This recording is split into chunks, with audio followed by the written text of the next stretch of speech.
Hey, superstars, thanks for joining us today. I'm your host, Aaron Zakowski, and today I'm going to be doing a bit of a solo episode here. No guest today. It's a new format that I've been wanting to test for the podcast for a while, and the idea for these solo episodes was kind of inspired by Nick Huber and his Sweaty Startups podcast, which I've always enjoyed, these short little 5 to 10 minute podcasts that he produces that are just kind of sharing one or two ideas of what he's thinking about. So we're going to give that a try today. And today's topic, we're going to be talking about incentivizing LinkedIn ads. So what I mean by that is having an offer in your ads where you're saying, get a $100 gift card in return for taking a demo of a product or something along those lines. And I know a lot of people wonder, do those work? Are they high quality? I've been running some incentivized offers for a few of my clients on LinkedIn recently, and we've had some pretty good results. Now, to be honest, the results are mixed. They've worked really well for some clients, and they haven't worked at all for other clients. Today, we're going to talk about a little bit, what it takes to make that work, and some of the learnings that I've had from those campaigns. Now, obviously, as with any offer, you're going to want to make sure before you run an incentivized campaign that your product or service is really going to help people. But you just have, a product or a service that people aren't necessarily looking for all the time, right? That it can help them, but they're not searching on Google and they're not necessarily thinking about it. Or maybe, it's a little bit hard to explain how the product works or how it benefits your customer in a really short little ad copy or something along those lines. But that if you can get people to sit through a 30 or 45-minute demo call, then you'd be able to really explain it, and that your sales close rates could be pretty good.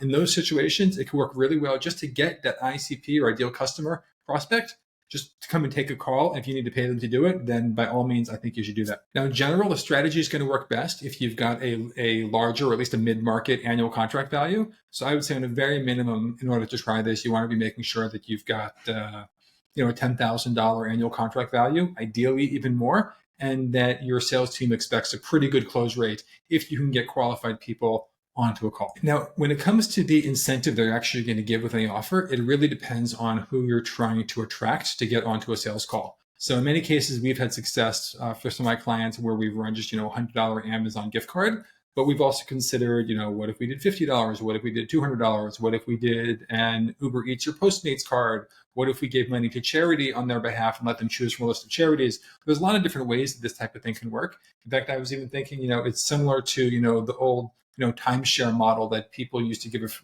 these companies used to give a free vacation if you would just come to a location for a vacation and sit through, an hour pitch for a timeshare. Again, that's incentivizing people by giving them a gift in order to sit and hear your sales pitch.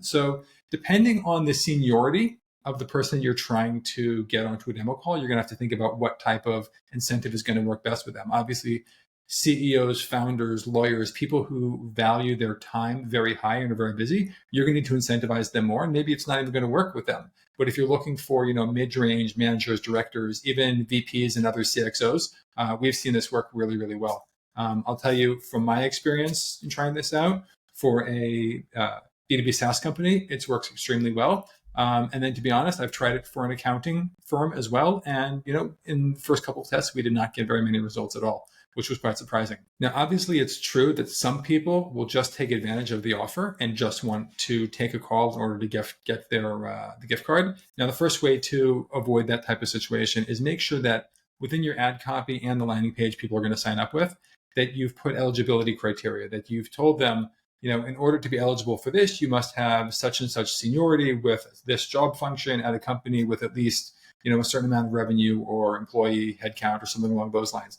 And if you don't have those things, you will not be qualified to get this. So that way, very quickly in the discovery stage of your call, your sales team could tell somebody, hey, thanks for signing up for this, but we don't think you're a good fit and we're not going to be able to give you the sales call and, save everybody's time, save your money. But the reality is that a lot of time, this incentive is the thing that could push somebody over the edge to come and hear what you have to say, especially when we're talking about director or VP level. Many times, they're busy, but they're not too busy and they don't make that much money yet, that $100 is still a good incentive for them if they think that this thing might still be beneficial to them. So I always want to make sure that, we're not giving so much away that people think, yeah, this is totally worth it. Even if I don't care about the product, I'm still willing to take the call in order to get the money.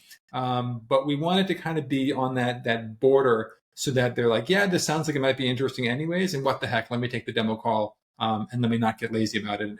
And that pushes people to take the call when they might not have otherwise done that.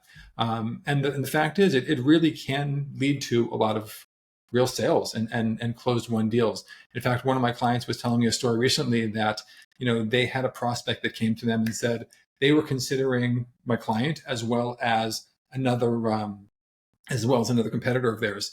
And because they saw this incentivized offer, they decided to take the sales call for my client first and ended up just signing with them and doing a deal. And had we not had that incentivized offer, this person probably would have gone and considered the competitor first and might not have been a deal for the client. Now, again, in terms of the lead quality that's coming through, I think it's really important, as always, that your sales team and your marketing team are very well aligned so that there's communication between the two to kind of segment out, what are the calls coming through on this gift card or incentive offer, and what's the value or what's the quality of those sales calls that are coming through, and tracking which deals are getting closed as a result of them.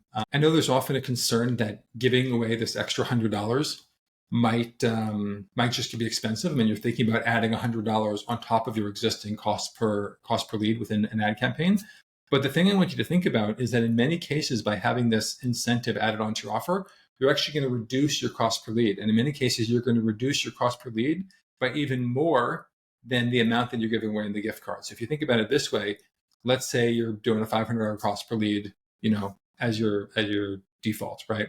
And you start offering a gift card for $100, you may in fact reduce your cost per lead now to $350. So even if you're giving a gift card on top of that, you're still at $450, which is cheaper than you're originally paying. And in not all cases, in all leads, will you actually pay out that gift card. If someone comes through and they're not qualified based on your eligibility requirements, well, then you're not going to give them that card. So some leads may end up costing you that new cost per lead of $350, and you're not going to give that card. But what's also true is that because of the incentive, you're going to see an increase in the volume of leads coming through. So in many cases, we're going to see a lower cost per lead, and we're going to see an increase in the volume of leads, which allows you to scale this thing so much farther, fill the pipeline, and get your sales team talking with a lot more qualified prospects much more quickly. Now, when it comes to the ads themselves, we've tested a whole bunch of different things. Putting an image ad down the LinkedIn newsfeed can work really well, and we've definitely seen a lot of quality leads and meetings come through this process. But what's worked even better, and I'm sharing a little bit of a secret here, is conversation ads. And what I mean by that is that the ads that put a message directly into the LinkedIn inbox. From my experience, I've seen the cost per qualified sales meeting with an incentive offer from those ads come in about 60 to 70% cheaper than running an ad down the newsfeed. So I definitely recommend that you guys give those a try as well. Now, in any ad that you're running, whether it's in an image in the newsfeed or whether it's coming through the DMs or inbox within LinkedIn, make sure that you're calling out the target customer that you want to attract. Call them out by job function or job title, and make it clear the benefit that your product or service is going to provide to that person to the extent that you can within that limited amount of space that's there.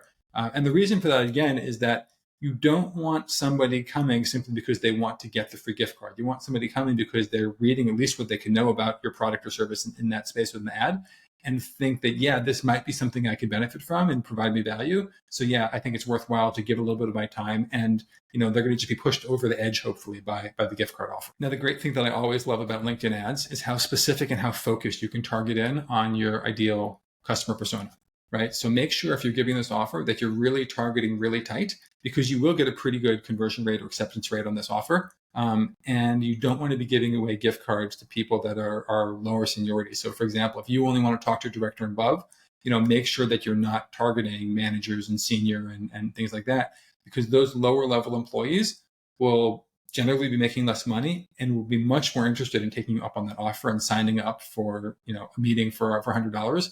But you don't want to waste your time or your money attracting those people. So make sure that your targeting is really, really focused on those people. And that's another reason why this offer or the strategy of incentivizing tends to work really well on LinkedIn. And I've also seen it work really well with cold emails as well, or with an outreach strategy in LinkedIn using Expandy or Dripify or DuckSoup or one of those things where you're just kind of sliding into connections, inboxes and putting in this kind of incentivized offer. But I don't like to run this offer on, let's say, Meta on Instagram or Facebook ads, because the targeting there won't be nearly exact, and you're going to be going after a much broader audience of people who will take advantage, and they will just want to take you up on the offer to get the gift card, but they won't necessarily be your ICP in that situation.